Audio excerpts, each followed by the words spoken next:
All right. Good meeting today is Monday, August 5th, 6 p.m., the Rules Committee meeting. I'd like to call this meeting to order, so we have enough for quorum. Is there anyone signed up for citizens' comment? No. All right. Oh, yep. Yes. Oh, where do you sign up? Oh, it was in the lobby, but that's okay. Okay. Yeah. Okay. Yeah. Do you mind? We'll. Sorry, I didn't know the procedure. If you could please state your name and address. Yes, of course. My name is Jim Eisel. I live at 1000 Grove. I've been an Evanston resident for 13 years. I've lived all my life on the North Shore, with the exception of my undergraduate, graduate years, and my career in the investment business in Chicago for 22 years.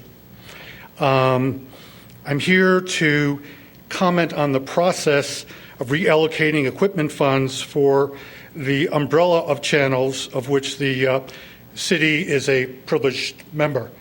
And my message is very simple. I would suggest to you that you keep the current proposal for expanding the amount of money that might go to additional cameras for a committee meeting room in this committee, pending receiving some more information to review the evolution of ECTV over the past couple of years. I must tell you that I provide nothing but praise for the city manager taking the initiative to cut off the funding for ECTV. I have been fortunate to be a volunteer there, but also I was a board member of WBEZ in Chicago when it was divested from the Chicago Board of Education. The success of that venture has been unparalleled. What there wasn't was coming back and changing what the objectives were now that the funding that was allocated from the city, is now being constantly rechanneled, and there's all kinds of ideas which turn out not to go anyplace. In addition to being on the board of WBEZ in Chicago as a volunteer when it was divested, in my 22-year career in the investment business, I followed very closely the communications industry, the big picture, which included looking at public media, which is why I was asked to be involved on the board at WBEZ. At this particular moment, I have some freedom of information requests into the city that are asking for, number one, a copy of the franchise agreement that was negotiated in secret in this past year. And I remember Alderman Rainey distinctly when I watched the Administration of Public Works committee meeting asking why in previous years there was a public and open meeting renegotiating the franchise agreement, but that wasn't done this year. I take no comfort whatsoever that there is an opine, if you will, from the city attorney that some of the things that may have been crafted into the agreement are legal according to the Corporation Counsel. He obviously works for the city, and I've experienced that all through my career. I think that once we are done trying to balance off some of the initiatives that were taken on behalf of the city with a private nonprofit, with some of the reallocation of personnel, once we have that in clear for this committee to look at, I think that I would feel much more comfortable that the original idea of reducing the funds, which I really think is a great idea, I would be more comfortable that that in fact is going to be better for the community. Of course, there are other stakeholders in this, better for the city perhaps, better for some individuals perhaps. But I think in talking to aldermen individually, I guess it kind of makes me a little more aware of how the strong manager, mayor form of government actually works. I've been somewhat dismayed by the lack of detail that the councilmen, in all due respect, have been privy to in this process. And I really have no outcome in mind. I would just like to see an open process to digest this. And in particular, in addition to the freedom of information that would be available in this committee, I think there's also some committee meetings that are being called by the city manager's office to start allocating or to request what the channels that participate in ECTV need at this point, on the presumption that there is some other body that's now referending, if you will, that decision. And I think there's also something that this council should know about whether there really ever has been an analysis of what ECTV needs, and I'm talking about the umbrella, to keep the channel running in terms of basic equipment costs. I haven't been impressed that there really has been any analysis of that, even though I have supported the decline in funding. So I want to thank you very much for the opportunity to speak to you today. Thank you.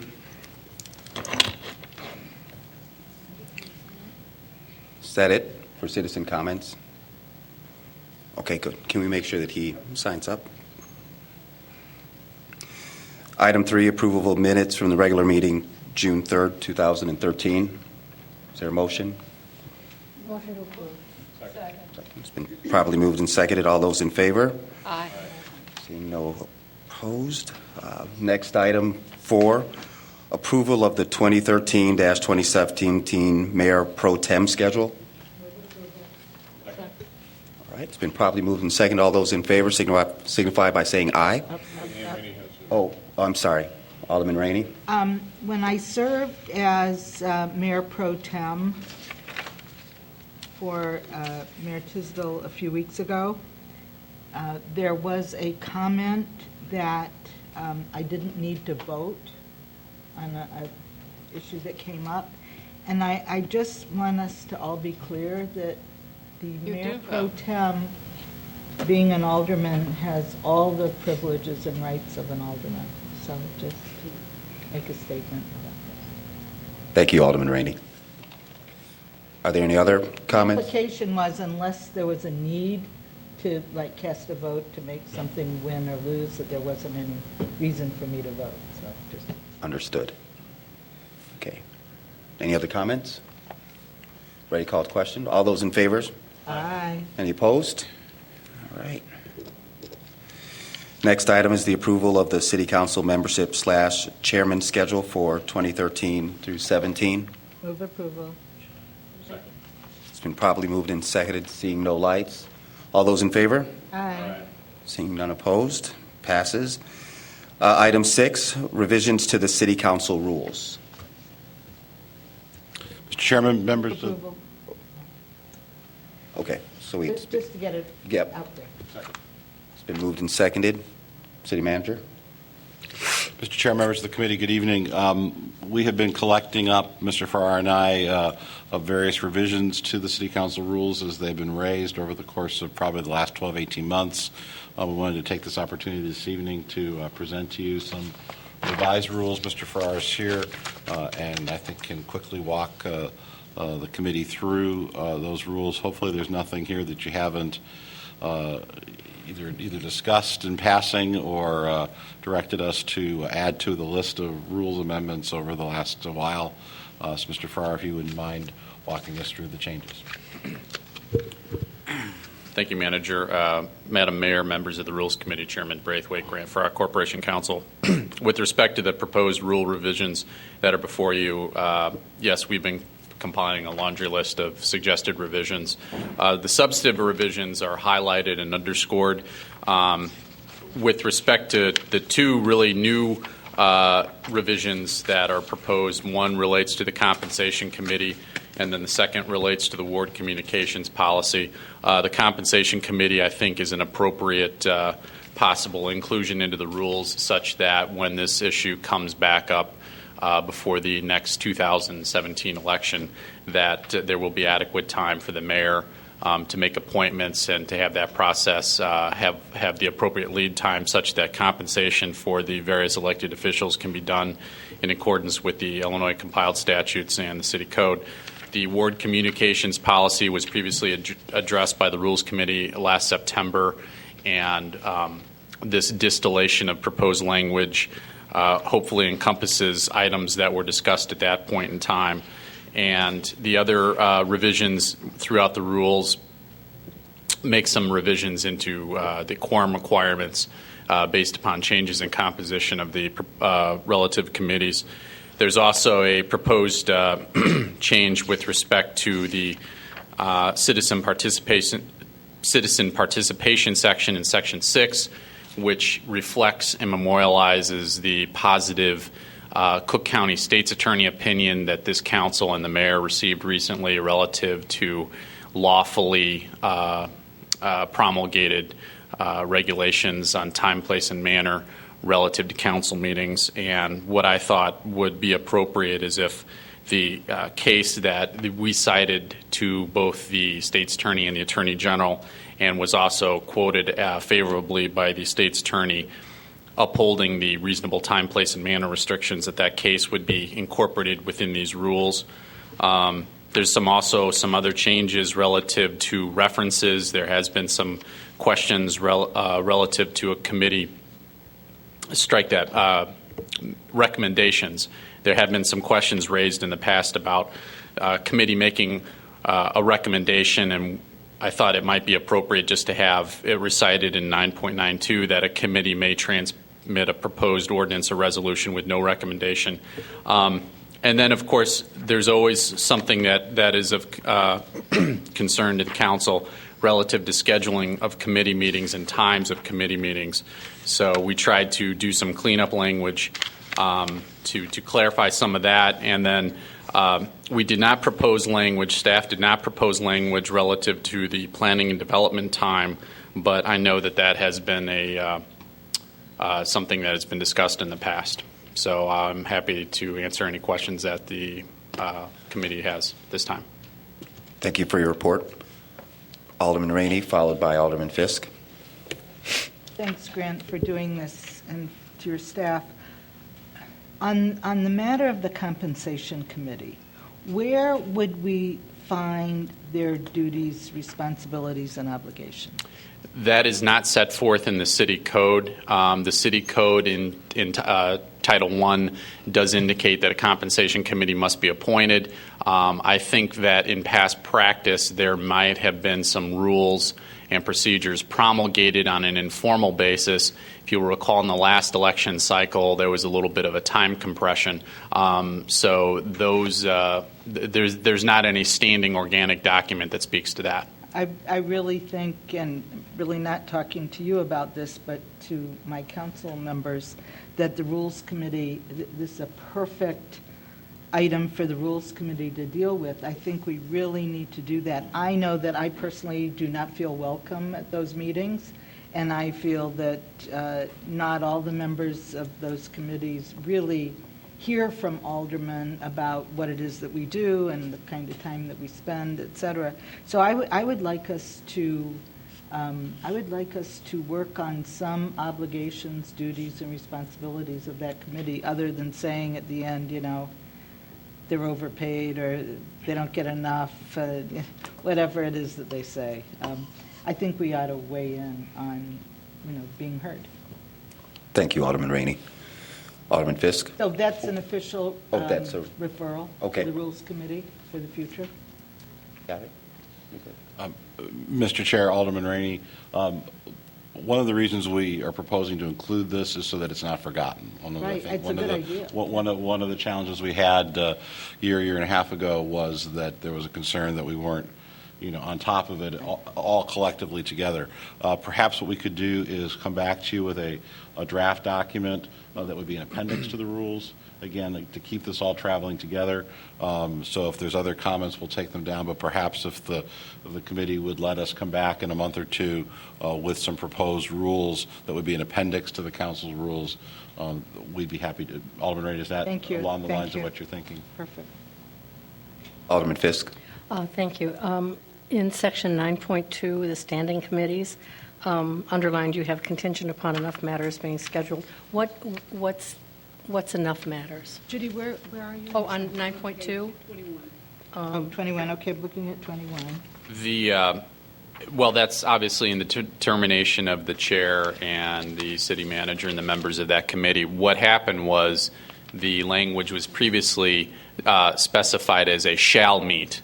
And just for purposes of cleaning that up, I didn't want to have a shall meet if, matters at the call of the chair determined that Human Services just didn't have enough from an agenda management standpoint, or there just wasn't enough. So what I tried to do is make it clear that there would be some leeway and that there wouldn't be any question over a purported mandatory requirement in the council rules that the chair or the members of the committee had to be concerned about meeting. Again, it's at the call of the chair in consultation with the manager, as is customary with all committees for purposes of agenda management. Okay. And then the line standing, I know this is not underlined, but standing committees may establish subcommittees as needed to assist them in more efficiently conducting their business. We had some concern, I think, in the past year or two about who appoints the members of the subcommittees. And I'm assuming that this reads that the committees themselves will appoint? Yes, Okay. that's unchanged. Okay. Seeing no comments, are members of the committee all right with moving forward with the vote, or do you want to hold? Mr. Chair, Yeah. I think based on the request to flesh out some procedures for the Compensation Committee, perhaps we could come back, if not in September or perhaps in October, with those as an appendix to this, and then have the committee review it and then bring it back to the full council. Okay. So we would leave the matter in the committee. I don't see any. Alderman Holmes? Just wondering, Alderman Rainey, in terms of providing this information to the committee, are you thinking of some kind of basic job description or job responsibilities for the alderman? Because, I don't know. I mean, Oh, I okay. think that we have this committee that the mayor I appoints. understand that. And then we lived for 4 years with their recommendation, whether we like it or not, pretty Okay. much. And I just think we ought to know what are their responsibilities, obligations, other than issue that day report on what our compensation should be. No, and I understand that, but I'm saying in terms of the kind of information that they have, are you thinking maybe they need a little bit more information?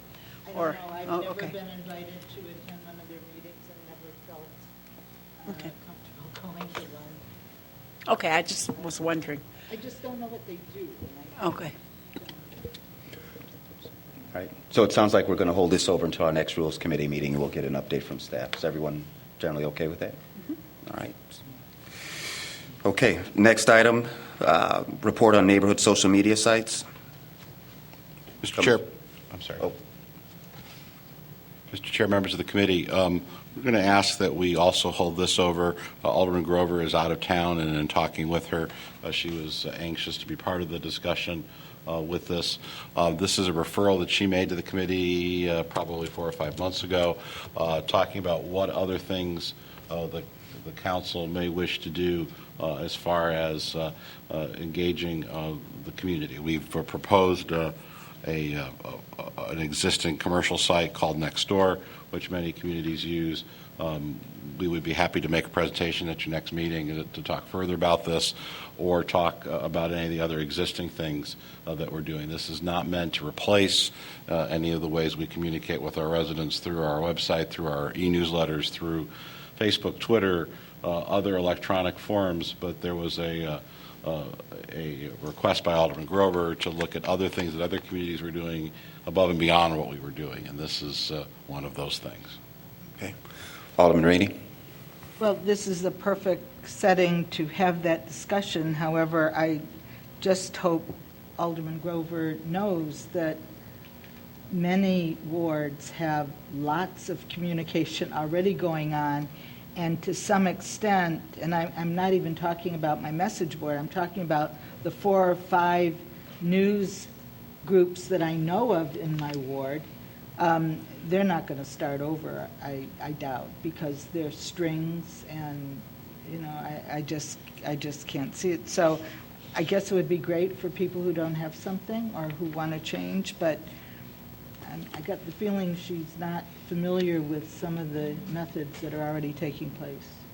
that there are 5 or 6 of these next door groups in Evanston already in Right. existence. Yeah, I think the question that Alderman Grover had is there anything more we can do as a city to be helpful for those parts of the community that don't have this, to encourage that from happening? Again, in doing our research, this next door product is being used by communities all over America, which may make sense for us or may not make sense for us. But in our response to the referral, that was the item. My preference would be, after we talk to her, of course, would be to say to community groups, hey, this is available, go for it.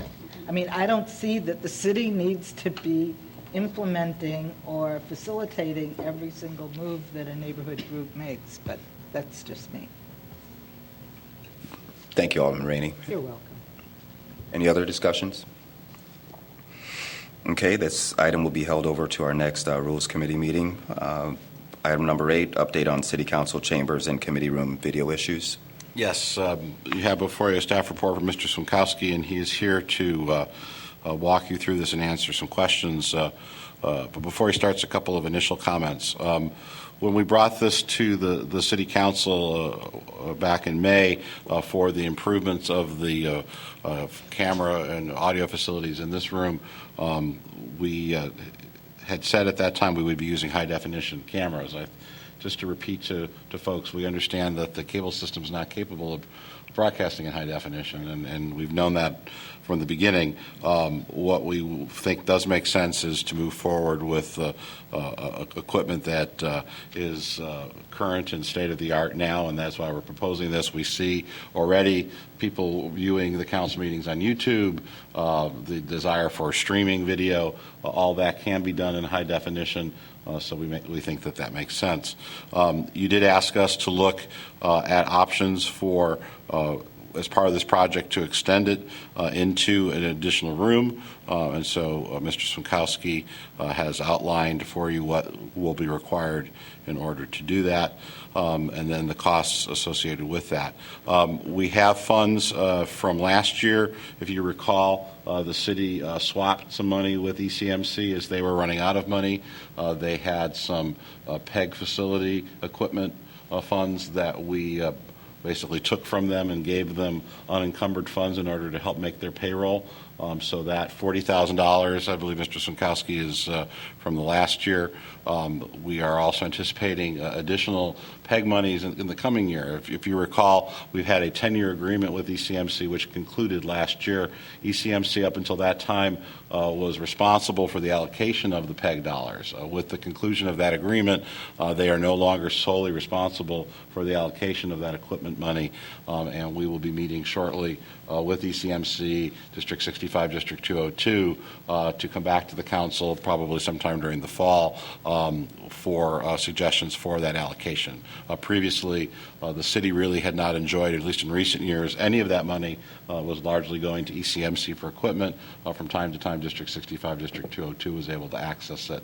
But in the absence of the agreement that ended from 10 years ago, that will be something now that the city will have authority, and will bring you that allocation. So it's my hope that we can come to a collegial process to keep this informal. If we're unable to do that, we'll report that to you as well. But I think there's interest both at District 65 and District 202 for additional dollars for equipment. Certainly, we would like to, over time, make sure there's money in the city to keep up things, as well as make sure ECMC, as they move forward, has access to that. So with all that said, Matt, maybe you could just come up and talk about page 2 of your report, which talks about the addition of 2404 and the additional equipment that will be required.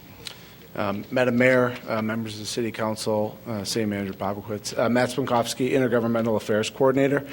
How the memo is laid out to provide council with a couple of options moving forward. Initially, when the project went out to bid, we designed it in a way to first obviously cover the City Council chambers as an independent project. So it would be replacing the the cameras within here, and then some additional equipment in the control room. Then when the city council expressed a wish to add a committee room, we moved on basically a two-track so that you could control the city council chambers with one switcher and mixer within the control room, and then you would be able to control the separate committee room with the same with a separate control unit, all within the same room but separate controls. What AVI has looked at as a possible document would be or as a possible project would be to add 2404 or one of the rooms down the hall with a couple of options. One, the first piece would be 2 independent cameras to be able to control to be able to see both the speaker as well as the council members in the committee. A couple of microphones, one much like a remote microphone for the audience, as well as 2 microphones for the committee members to capture all the sound. What another optional portion we talked about was we have to add audio-visual to that committee room. So you couldn't have presentations like you do have in the council chambers because we don't have audio capabilities in those rooms. So one of the options was, talking with AVI, was to add basically 2 flat screen TVs within the committee room. That way, the committee members would be able to see it probably over the heads of the residents who are there, as well as the residents be able to see the presentations over the heads of the council members. Also, why we thought that might be an acceptable option is if you need to use it as a overflow room when you have issues that have a lot of residents coming to the city council chambers. It might also serve as an overflow room. And then there would be additional equipment needed to integrate the whole system. So the first option, as I stated, just to reemphasize, it's basically 2 separate systems. You would have one system in here, controlled within the control room, a separate system. AVI and I spoke a couple times over the last few weeks. There's what's called a broadcast picture integration system. It's basically one control unit that would control up to 8 cameras in 2 rooms. If you wanted to in the future add cameras to other rooms, you could do that as well with the system. But there is a cost. It's approximately another $20,000. But then within that price, you're going to remove some of the additional equipment that we've already allocated because it's integrating one system. So that would be an option for the council to consider, and I'd be more than willing to answer any questions regarding the proposal.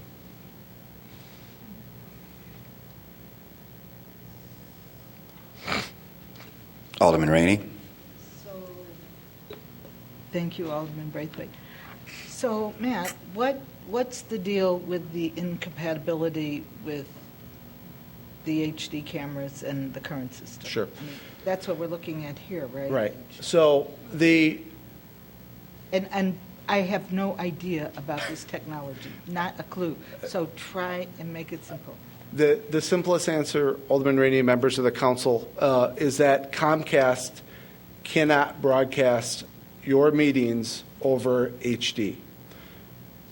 So that is the simplest answer. We would be able to broadcast them through YouTube or streaming high def, but just not through Comcast, and there's no plans that I'm aware of to allow ECTV on Comcast to be high def. So in other words, I couldn't turn on my Comcast service at home, Correct. my TV, and watch the council meetings? Correct. In high definition. In high definition. You could still watch it in standard definition. Oh, and I never go to high def anyway. I just watch like 279. Right. Oh, so what? So is the other equipment cheaper?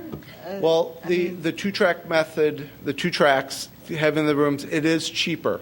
It is cheaper, and there are some, and everything will work as you see it now.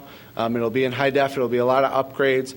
It's just if it would be the will of the council at some point to have different meetings at different times in 2 different rooms at the exact same time, we wouldn't be able to do it going down the current track. You would have to have a new piece of equipment that would allow you to broadcast to. But that's not worrisome for me. What is worrisome for me is that you wouldn't be able to watch this on ECTV, but you're saying you can. So You all right, can, so just now- not in high definition. I get it now. I get it. And Matt, is the option 2 the fully integrated system? That's the one that provides us the most flexibility moving forward? Yes. So Yes. if for some reason there was a meeting in the council chambers and the Plan Commission had a meeting and we might want to stream live on the internet, the Plan Commission, and have the council meeting be separate, that fully integrated system, the option 2, would provide that Yes. that flexibility. Yes. Where option 1, even if we had the cameras in a second room, You we're could really not. only being able to send out one meeting or one location at That a is time. correct. So I think that's one advantage, and my recommendation to the committee would be let's just go forward with the fully integrated system. My sense is as we take additional steps at transparency, there will likely be times that perhaps there would be second meetings. And we do have some flexibility with the other channels, the education channel and the public access channel. There may be opportunities that we might borrow a channel for an evening in order to do that. So I think if we can have as much technological flexibility as possible moving forward, I think the council's wish is to make these as many meetings as possible, as accessible as possible, but also have rooms that are flexible. The other evening when you had the meeting with Ms. Bonander, I think that was a different setup that this room really doesn't lend itself to. But with cameras in 2402, I think we'll have more opportunities for alternate types of setups for different kinds of meetings. So our recommendation would be to spend a little bit more money and have that flexibility going forward. Before, Matt, I have a quick question, and then Alderman Fisk and then Alderman Rainey. I had noticed, and I brought this up during the AP&W, that we have very old cables coming out for the 3 main cameras. Yes. And part of my concern is you're upgrading to the newer technologies, how would the cables affect the picture going from the camera back to whatever the control box is? And so have you heard any comments from the vendors regarding the old BNC cables? I have. I've actually brought your question up to the vendors multiple times, and they have assured me each and every time, Alderman, that the new cameras will broadcast in high def through the current cable system. When we have the ability to Correct. Yes. to broadcast in Yes. high def. And if at any time, just as you're looking down the road and we do have the ability to view this in high def, have you explored the costs of pulling the 3 cables back to these? I have control not, panel? but if I could definitely get a quote from the current vendor and seeing what the additional cost would be. I'm just curious. Alderman Fisk, followed by Alderman Rainey. My guess is that we won't have to do that unless we're really, really in HD. I mean, pulling cables and things. Well, the current cables that are in here will be able to transmit the high def signal from the new cameras Right. back to the control room. But we won't be so concerned about quality until we get to that point. I mean, Correct. and that's down the road. Is the reason that that Comcast can't do that is because they'd have to allocate another channel to us, an HD channel? I believe so, yes. All right. Normally, when I buy a new television, I go to audio consultants and I say, what should I buy? And I know that they'll tell me the best thing that I'm describing. I guess I'm happy to rely on what staff is saying here, having done the research, and my not knowing anything about this. Alderman, I think working with this project for the last couple of months is that the technology in here is extremely dated. It is Obsolete. It is obsolete, and I think making the recommendation to go with the fullest option will allow us the greatest capacity in the future, and it will allow us to allow the council to do what it wants to do from a broadcast perspective for the next 10, 15 years. Alderman Rainey, followed by Alderman Holmes. Matt, I realize that we have very little leverage with negotiating franchises with Comcast. However, I'm wondering if it does require another channel, What are the complexities of getting another channel for HD, number one? Number two, should that ever happen in the future or there's some other technology, we will then be able to use this system for HD broadcasting. Is that right? Yes. Yeah. And next, what happens to the current cameras? We say they're obsolete, But from what I've worked with ECTV. We will retain ownership of the cameras, first of all. but what will we do with them? That's what I'm saying. I don't believe there's a current plan for that. I'd Alderman like to Rainey, know if ECMC has use for them, they will have them. If they do not have use for them and they advise us that there is perhaps a salvage value to them, we will work with them to identify ways to do that. Again, our understanding in our discussions is that salvage value probably is the very best we could hope for, but we will not take them to a recycle bin. We will go and make the highest and best use of them, whatever that may be. Alderman Holmes. Matt, if I'm understanding correctly, if we go for the fully integrated system, so we set up this room in, say, 2404, 2402, and if we decided we wanted to do a Rules Committee meeting in the Automatic Library, we'd be able to do that. Is that correct? We would have to set up a separate, obviously it would not have a camera, but we would be able to plug into the system similar to what we did last week, and it would be in high definition and all the same ways, yes. Okay, all right. Any other questions? I had one quick question for you, Matt. And again, I'm just going to go back to the cables because you're upgrading the camera. You're making a recommendation to upgrade the camera mixer, Right. and we're still using the old, what you just defined as old dated cables. Yes. And so, again, moving forward, when we get to that point of wanting to have multiple meetings running at the same time, we have the ability to broadcast full HD. Right. Is someone going to look back as this as a short-sighted decision of why didn't they just upgrade the cables back to the mixer? Alderman Braithwaite and members of the committee, it is my understanding, I think I expressed this the first time I brought the bid before the committee, that the wires have been upgraded. The cameras are in the 15-year-old mark, but I believe as I've been told by ECMC, that the cable has been upgraded more recently than what the current cameras are. Right. And Alderman Braithwaite, we're happy to work with the vendor. If the vendor believes know. that an additional 20 feet of 40 feet of cable makes sense, we will absolutely go that. Again, we were just trying, if it's not broke and it is usable, we just felt it would make sense to use. But certainly, it's not a high expense item. It's a relatively short run from here to that room. Again, all the cabling in that back room will be completely changed. Yeah. The connections that are made to the cable system will be upgraded. So if it makes sense as they're doing the work, this will start after August 12th next week. Yeah. Will be completed in time for your September 9th meeting. And if it makes sense as they're actually doing the work to pull new cables, Mr. Simkowski will be authorized to procure those cables. And just on a timeline real quick, the council chambers will be done in time for your first September meeting. The additional room will not be able to be completed until obviously approval by the city council to move forward.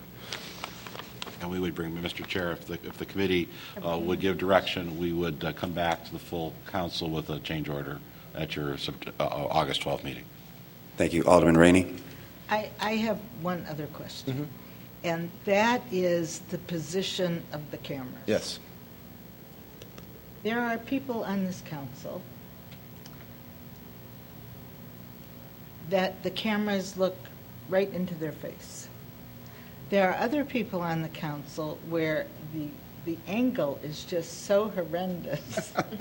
And I'm just wondering, do we have some experts that can place these cameras so that we're all going to be here for 4 years. So I'm just thinking that the camera angles sometimes, it's hard to watch, you know. Alderman And Rainey. I have no idea how to do it, but I think it's a staging thing. good right now.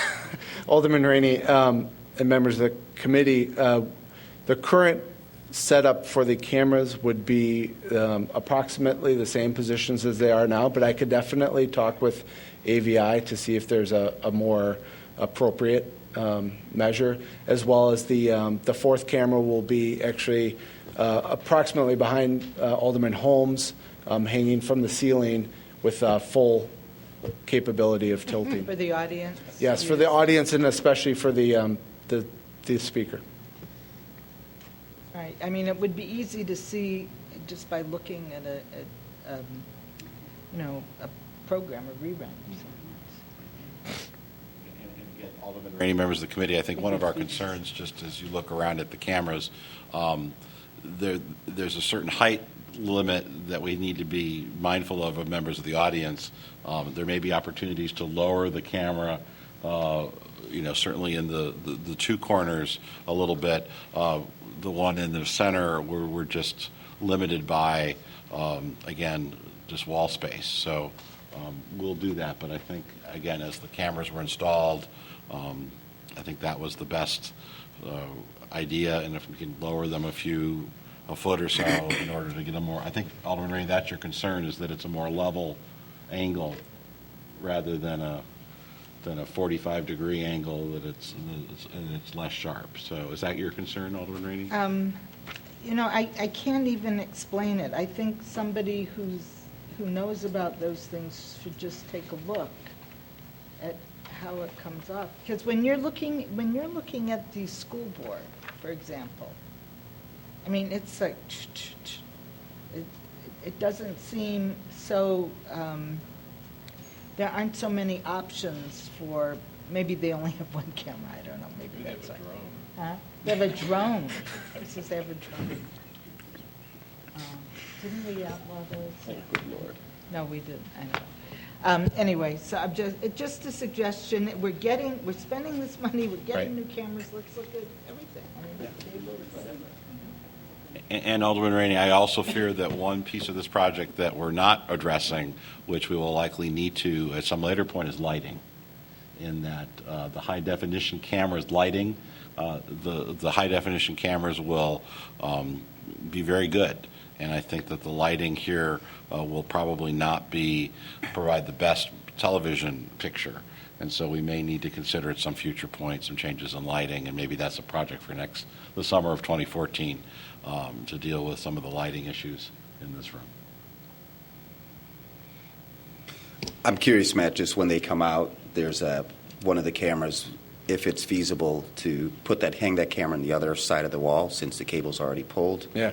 And just to see if that would work as an option to have video in the conference room. Okay. At a later date. Any other comments, questions?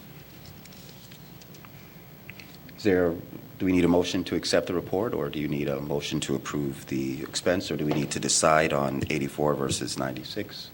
I think, Mr. Chair, if you could direct staff to move forward, our recommendation would be to move forward with option 2, $96,983, which would require a change order of about $50,000, and we would then bring that to the City Council on your August 12th agenda to authorize the City Manager to execute the change order. Can we have a motion, or just do we need one? If there's general concurrence, we'll prepare. Okay. It's been. Thank you. All those in favor of option 2 signify by saying aye. Aye. Okay. Motion passes. Thank you. It goes to the council. Council, or do you want it to come back to AP&W? No, we need, Mr. Chair, we need the council to sign this off on this next week. It did. It did. Yeah, but the change order will have to come back. So we'll send the change order through AMPW. Okay. Thank you. Next item, discussion on September 4th rules, Human Services meeting date conflicting with Rosh Hashanah. Yes, Mr. Chair, members of the committee, we diligently tried to schedule your meetings around the Jewish holidays. Unfortunately, in as it's now gotten closer to your meetings in September, we don't feel comfortable that the dates that we have currently scheduled will work. Currently, the Rules Committee and the Human Services Committee are scheduled to meet on Wednesday, September the 4th. We would propose instead to do Wednesday, September the 5th. Wednesday, September the 5th has a current Housing and Community Development Committee meeting. We would ask that the council consider moving that to the following week on September the 11th. And if that's the case, then the Plan Commission, we would just need to relocate their meeting for the evening. If not, we don't have a good suggestion for when the Rules and Human Services would meet in September. Alderman Rainey. As all of you on the Community Development Block Grant Committee know, we just can't handle one more meeting in the month of September. Yeah. I move that we cancel the September Rules Committee meeting. And Human Services, because you have the same problem. Who's the chair of Human And I'm Services? Is that Alderman? so I don't know. But I know Council that we sets should the cancel calendar. those. We can bring it up as. I don't know what's on Human Services. Well, I move that we cancel the Rules Committee meeting. Second. For September. Pippin, everything coming up? Not Human Services, Rules. Just rules? Oh. I don't have a problem. Well, I have no idea when, because we can't meet on the 10th, because that's CDGB. Right, We're meeting every week. every week. Yeah. What happened to the third? What happened to the 3rd? That's not a holiday, right? The third, Alderman Fisk had requested that her ward meeting be scheduled that evening because it is that same Tuesday every year. And so when the council discussed this last November, the council agreed and moved it to the 4th. And unfortunately, in our reading of the requirements of Rosh Hashanah, it still continues after sunset on the 4th. So that was the reason why it was moved incorrectly to the 4th.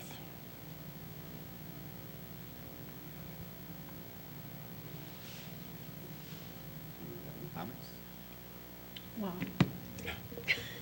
I mean, I guess as the chair of Human Services, I just don't see it. We have 4 of us here, 5 of us present tonight. I mean, look at your calendars and tell me a date. I guess we'll have to cancel.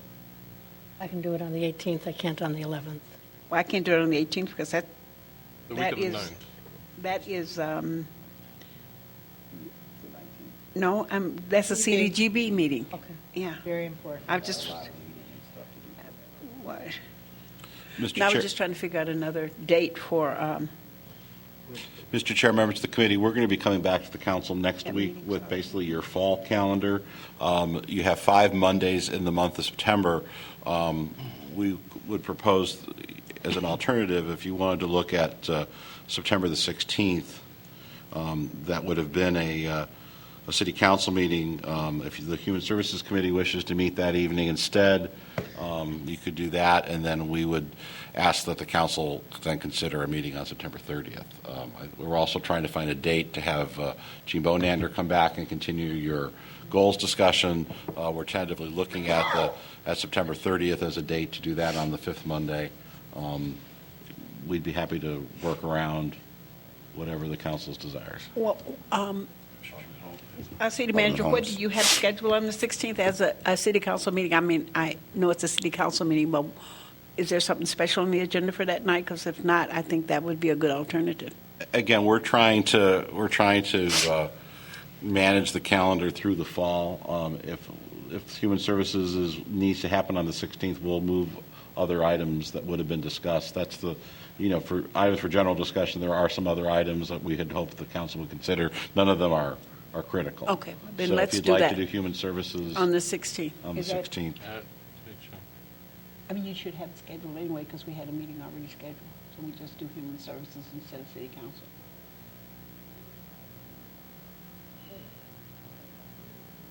So, Mr. Chair, it sounds like you have a I motion. think we do. 4 of us can. I mean, yeah. I don't know that Yom Kippur is over Oh. until 16th, sundown. Is that anybody Well, else? sundown, then, if we do it, Sorry? sundown, put sundown at 6:30, right? I don't really have the answer to that. Do you, anybody in the audience? I'm a new Jew. Yom Kippur ends on the 14th at sundown. No, I don't think that's. Mark, you hear? The city manager just told you when it ended. I mean, I'm happy to check, but What did he say? ends at sundown on the 14th. Oh, Okay, so that's fine. No, we're going to go ahead on the 16th for Human Services. told you. Yom Kippur begins the evening of September 13th and ends the evening of September 14th, according to our friends at Google. Okay. We're set then. Do we need to do another motion, or are you? Well, to make, I think we're fine too. Okay. We'll just make the announcement. All right. Thank you. Do we have any items for new business? Okay. Seeing none, we'll look for a motion to adjourn. So move. All those in favor? Aye. All right. This meeting is adjourned. Thank you. The mayor Oh, needs to we'll convene the do city the- council. Okay. The city clerk is.